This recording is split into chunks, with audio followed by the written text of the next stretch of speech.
En la zona de actuación, nuestra intención en estos 4 talleres que hemos estado participando aquí ha sido favorecer lo que es la biodiversidad, un poco generando un jardín forestal de bosque madre que pueda servir como para diseminar en su entorno a la hora de restaurarse, pues toda esa potencialidad que estamos aquí favoreciendo con todo lo que está rebrotando.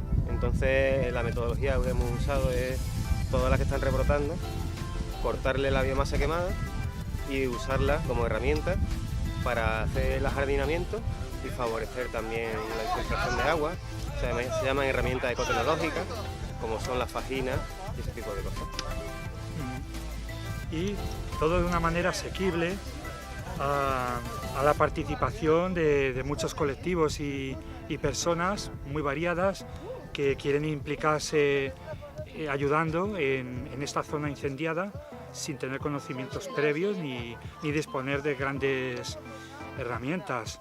Algo asequible a todo el mundo. Manualmente. Manualmente, eso, sí. Hemos estado desarrollando todo manualmente.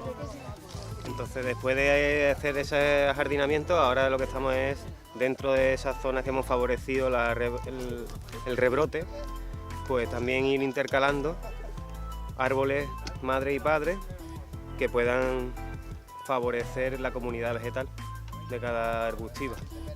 Y aumentando la diversidad vegetal de la zona, con especies nuevas, digamos, que incorporamos que no estaban en la zona, Y pero todo, que pueden habitar bien. Claro, todo ello con un embellecimiento que pueda servir también como área recreativa, como un lugar de impacto dentro de lo que es todo ese entorno, un lugar de impacto verde dentro de lo que fuera ese todo el entorno quemado.